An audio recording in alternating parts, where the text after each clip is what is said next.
So welcome to our class in OAM 2122. So this is batch 4. And for organization and management, so our topic this today is the part 2 of staffing. So we already finished or we already discussed the part 1 of staffing which about recruitment and selection.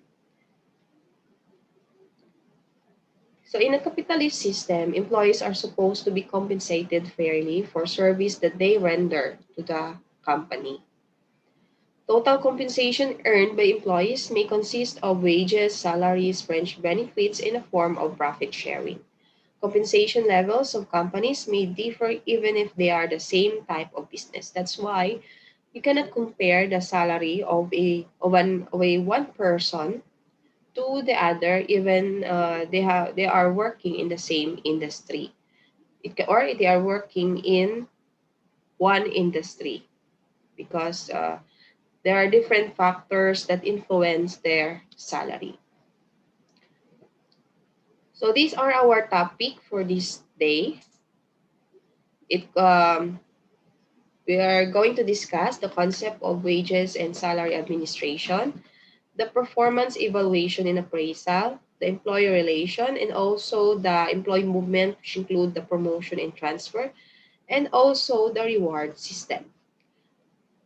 There are difference between compensation, salary, and wages, which we commonly use these three words as the same. First, let's have compensation. So compensation here is a set of rewards that organizations provide to individual in return for their willingness to perform various jobs and tasks within the organization. Again, compensation is a set of rewards in uh, in return or in payback to the performance of tasks or jobs by an individual. While salary is different from wages, because if an employee is a monthly or semi-monthly and receive his or her salary, so it is the income that he or she receives from his or her uh, task performed is called salary. So while wages is refers to someone who receives a pay uh, based on per hour, or it can be daily, or based on number of pieces that the of his or her output. Salary is different from wages. So the more focus here of the salary is those employees that have a monthly or semi-monthly status or pay rate or paid period. Because if the employee is based on their output, number of output, or number of pieces of their production, or number of pages, or number of hour, or they are paid daily, so the income that they receive is wages. Okay, so if the salary plus the incentives plus the bonus is what you call compensation. So because an employee who is receiving a wages does not receive an incentives, okay,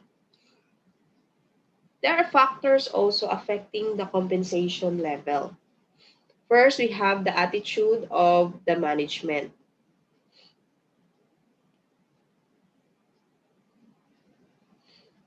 So in the attitude of management, or the attitude of the management, the more focus of the management is to attract the best qualified applicants to perform in their company. So they offer a higher compensation, like including housing benefits or profit sharing scheme, that compared to other firms in the industry. So here, since the management is they want to attract best qualified applicants, they need to compete also to other industry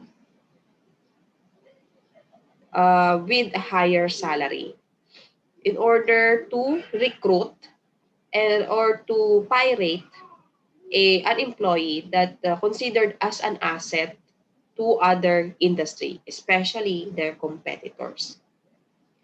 Because it is believed, there's a belief that once the company hired a qualified applicants, they can save in the training cost, and there is possible decrease in the employee turnover or resignation or resigning of employees. And also, those with a higher pay is offset by a higher productivity. So that's common applied in different in a certain industry wherein they need in a if the person is considered as an asset of their competitors, they want to pirate that person so that that person will considered as asset to their company also. So they need to pirate or get that person. Next, another factor of compensation is we have the job specification. So in the job specification, the we can in every ranking or level of a certain job, they have different salary grade or they have this different salary rate. You cannot compare the salary of HR assistant with the HR supervisor or even the HR manager because the higher paid requires a higher responsibility and accountability also. And next, we have the environmental factors. So in environmental factors, this is cannot control. There is no full control by the management. Like law that implementing the wage requirement, like the Department of Labor that implemented the standard minimum wage in all regions in all type of industry.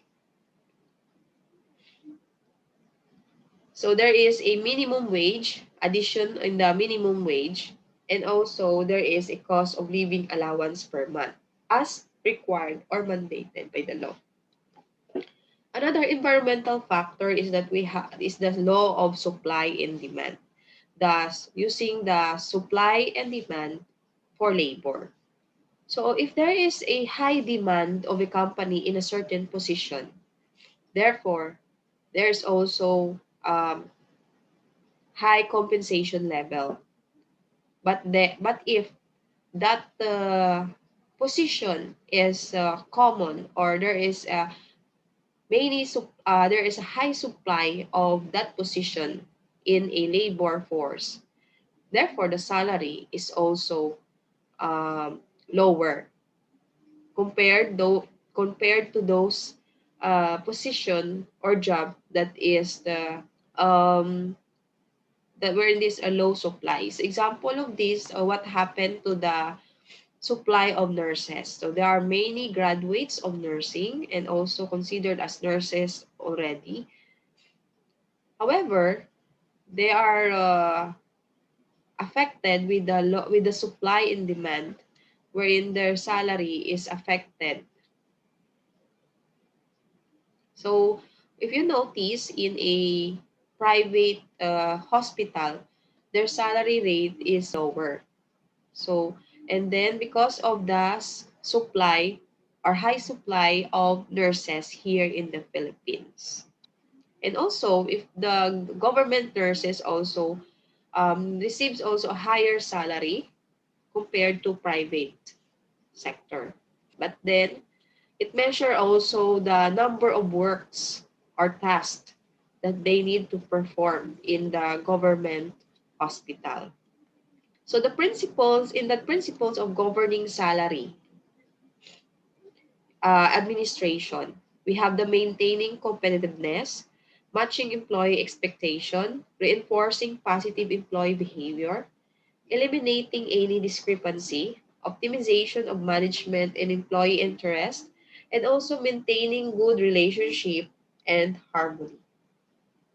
The purpose of wage and salary here is to attract talented resources or qualified applicants, to retain and motivate existing employees, and also for the purpose of financial management, which is the salary and wages of employee is recorded in the financial statement. And we also have the legal requirements, especially the law that is about the minimum wage required or mandated by the Department of Labor and Employment for private sector. So there are different forms of compensation. We have the payment for time work, the incentive forms of compensation, the performance incentive, the spot bonus, the skill and knowledge-based pay or competency-based pay, the merit pay plans, profit sharing, the stock ownership plans, and the executive compensation. So the most common here is that payment for time work and incentive forms of compensation. The rest is it depends on the company if they are going to provide this. But the most common is the two. And the rest is the apply to those big companies, especially those with big target, wherein they target high sales or refers to the large companies. We have also here the performance evaluation or appraisal, wherein it is very important the performance of to measure the performance of the employees, and also to give feedback about their performance. So performance evaluation or appraisal is the identification, measurement, and management of human performance in the organization. There are two types of performance appraisal. We have the informal appraisal and systematic appraisal. So it is when it is conducted on a day-to-day basis, it is informal appraisal. So it can be that the employee is aware or not aware that he or she is observing by the supervisor. And in a systematic appraisal, so it is a formal based wherein it can conducted semi-annually or annually for the purpose of records of the HR and also to give feedback to the employee. So there are four purposes of systematic appraisal to help to formally know how the current performance of the employee is being rated, and also it to identifies those subordinates who deserves a merit raises or increase, and it locates those subordinates who require additional training so that they will identify those employee that is not well knowledgeable or expert in a certain field of work or task, and that the HR may include that personnel on their on their human resource development plan. And also, it is very important role in identifying those subordinates who are candidates for promotion. So these are the three performance criteria. We have the first, the relevance. The relevance performance dimension is determined by the duties and responsibilities that is found in the job description. And we also have the reliability, wherein the evaluation should be consistent and repeatable. So it is not one-time evaluation, it is continuous evaluation or updated evaluation. And we also have freedom from contamination, that wherein there are other factors should not be affected the evaluation or the performance evaluation criteria, such as those factors that are uncontrollable by the employee, like economic condition, material shortage, or poor equipment. So we cannot measure the evaluation performance of the employee that is the employee is has a poor performance, not because of their of his capability, but because of the poor equipment that they has that the company has. So we cannot include that on the performance of the employee to make it to avoid biases also. And also, there are different sources of data in the appraisal that serve as a basis for evaluation. First, we have the production data. So, in the production data, it measures the volume in amount of sales. It can be in the sales or the return on investment, which is provided or reported by the accounting based on the financial statement. And also, we have the personal data in terms of the number of absences and tardiness of an individual. And the last is the judgment of others. So it can be the feedback of other employees for the purpose that the employees also measure on on how he or she build relationship with his or her co-employees. Also, good relationship or good rapport is very important to the company. So that's why as part of the HR function is to have a employee relation.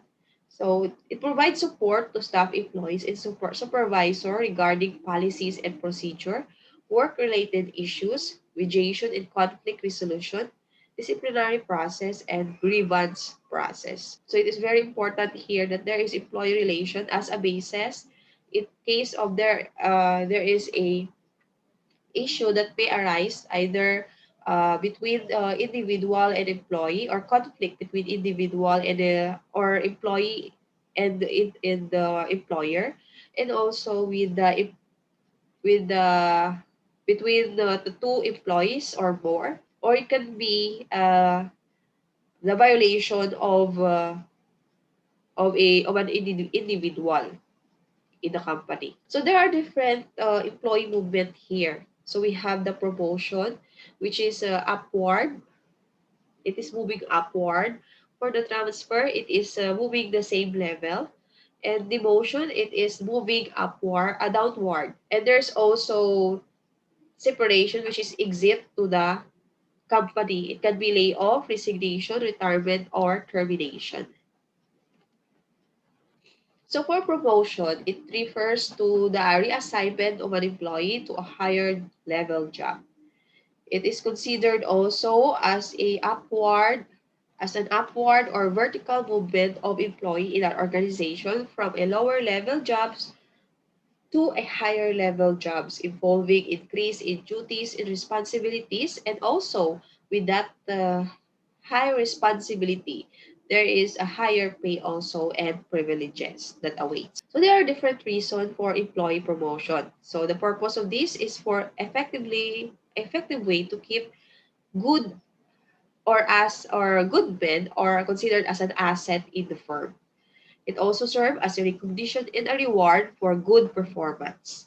It boosts the employee morale and encourage the employees to render to the company the best service they are capable. So these are the basis or criteria that is used for promotion. We have first the seniority, which is refers to the length of service or the number of years of service in the company. It also measures the being loyal of the employee to the company or their loyalty. So if the basis is straight seniority, the main focus or basis for promotion is just the length of service or the number of years of service or staying in a company. But if it is qualified seniority, it is focused not only to the number of years of service in the company, but also to their performance in their job. So as basis of comparing one employee with wherein both employee has a length of service. So the next thing that they need to be basis is for promotion is their performance. Next, we also have the current and past performance of the employee. And also, there is also assessment centers evaluate the qualified candidates for promotion which focus on the kinds of skills and abilities to effectively perform the higher level jobs that the candidate seeks. Then there's also competency or merit determined by the rating or evaluation received by the employee. There are other unofficial promotion criteria. We have the first personal characteristic of the employee, which is considered also the attitude of the employee in the job. And also the common, we have the nepotism that is common in private and public sector also, showing favoritism of patronage of to relatives. But there are other companies that considered to avoid nepotism as part of promotion. And also we have the social factors and friendship. So we also have promotion from within or promotion within the company. It is to fill in the vacancy in upper level management position for those in the lower level position or job. So the major advantage of this is to have a positive effect on the employee motivation and to motivate employees in terms of their work performance and to solidify the feeling of loyalty to the company. However, there's also disadvantage because it creates a narrowing of and stale of ideas. It also creates political infighting between them, between employees. Another movement we have demotion. It's about reassignment of employee to a lower job involving fewer skills and responsibilities, wherein the movement of employee is less important job from a higher level job. But then there is no reduction in pay, but this is just a reduction in status or privileges.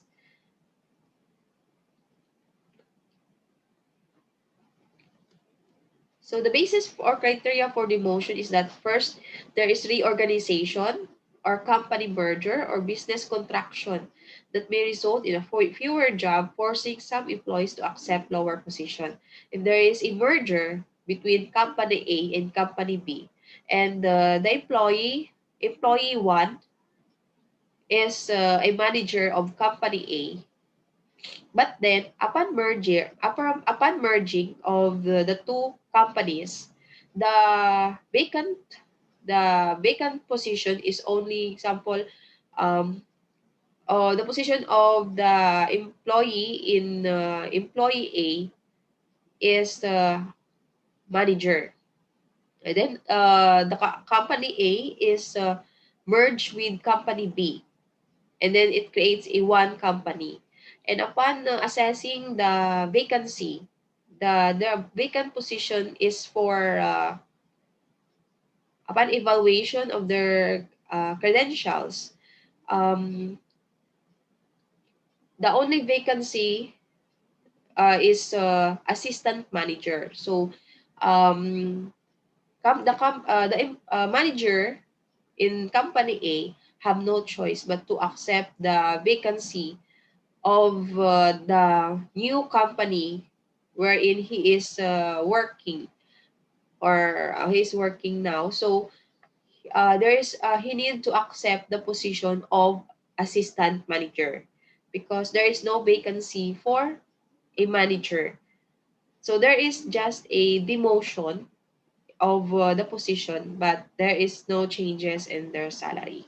Another, we have the inability of employee to perform their jobs according to acceptable standard. Another basis is a form of, it is considered as a disciplinary action or a way to handle disciplinary problem, also viewed as a routine form of punishment for wrongdoing.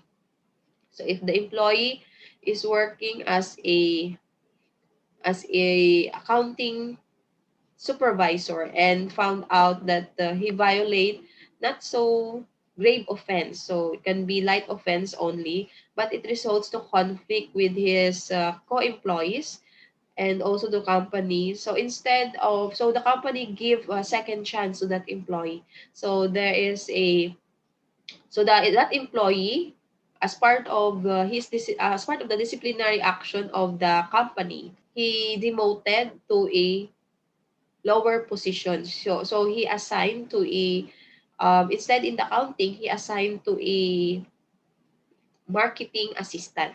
Example of this. Okay, so this is a demotion only. And then another is if that employee is considered as a liability, is not an asset to the organization. So instead of terminating that employee because he does not violate any grave offense, so the company um, demoted him to a lower position because it might be that the employee is not knowledgeable on his assigned task. Another, we have the transfer. It is about reassignment of employee to a job with similar pay, status, duties, and responsibilities. So it is a horizontal movement. The purpose of this is that be able the so that there is a possibility that the personnel placement practices is not perfect, or there is a employee job mismatch that resulted. That's why there's a need to transfer an employee. Another is the employee is becoming unsatisfied with this job. Therefore, there's a need to switch in another job. Another is for also that the employer is the one who transfer the employee for the purpose of development and advancement of the employee. And also, there are times that the employee is being transferred from the other department or branches, especially during peak season or peak hours. And another reason is for personal enrichment or greater convenience and for more interesting jobs. And also for employee to be better suited or adjusted to his job. So there are two kinds of transfer. We have the permanent and temporary. For the permanent, there is example, there is a vacancy in a certain position in a certain branch. Therefore, the employees need to fill in that position. So there is a need to transfer. Another is for temporary is in case there is a need for manpower to supplement the workload during peak period or peak hours. Next, let's proceed to employee separation. So in the employee separation, there are different kinds of separation here. So we have first the layoff, wherein the employee is there's a separation of employee that is initiated by the employer due to business reverses, or there is need to reduce there's a need for the employer for labor saving devices, or also for the reduction in the demand for particular skills. So therefore, the management needs um, to reduce the number of employees here, especially now. This is what happened on our the different companies, wherein there are many companies uh, do this practice of layoff in order to supply the or in order for the company employer to supplement all the needs of their employee. And because especially what happened during lockdown, so there is a need to reduce the number of manpower in a certain industry or a certain company. So therefore, the schedule and the duty of the employees also affected, and there are some businesses that need to close or stop operation. That's why there are many employees also lay off or ano. Another, we have the resignation. So in layoff, it is not considered as involuntary action of the employee. And for the resignation, it is voluntary decision of the employee to exit in the organization. So there are different causes of resignation here. There is dissatisfaction for the wages and working condition or environment. And also it can be misunderstanding with supervisor, and it can be inconvenient work hours for them. Another Separation is that we have retirement. So it is mandated by the law, wherein the employee is need to term sorry need to to stop his job or retired on his or her job at the age of 60 or 65. And we also have termination, discharge, or dismissal. So this employee is need to, if there is problem with the employer-employee relation, and also the if that person violates the company's policy or commits a grave offense. So it is part of the disciplinary action of the company. So they need to terminate the employee. Let's go to the reward system. So each element of compensation and benefits is called reward, and total rewards include everything the employee perceived to be of value resulting for employment relationship. It is served also as an intervention, involves the design of organizational rewards to improve employee satisfaction and performance. And it serves as a holistic approach to achieving optimum performance. And it can be monetary and non-monetary. So the company's reward system refers to the totality of the inducement that the firm provides in order to attract people to work in the company, to motivate them to perform well, and to induce them to remain with the company for a long period. Company reward system is made up not only of the compensation system, but it also include the recognition and symbolic reward and other non-economic inducement such as good working environment, pleasant climate of work, or pleasant working environment. So in a company's compensation system, it refers to the forms of all forms of economic remuneration. It can be in financial form, or it can be a monetary or non-monetary benefits. And then also, it served as a tool by the employer to attract, motivate, and retain employees. And also, there are five, serve also as a strategy for the company to make their employee retain in to their company, especially those employees that considered as an asset. So there are five elements of total rewards here. We have the compensation and also the benefits, which is served as a supplement of cash compensation that the employee receive. And another is the work of life, wherein it is considered as the organizational practices or programs, as well as their philosophy to help the employees achieve success on their work, also to their home. So it serves as a intersection of the employee to his with the care to his family, community, and environment, and also to work environment. And we have also the performance, which is aligned with the organizational team and individual performance, which is subject to assessment or evaluation to make the alignment of the effort of the team at the same time, the individual and the organizational goals.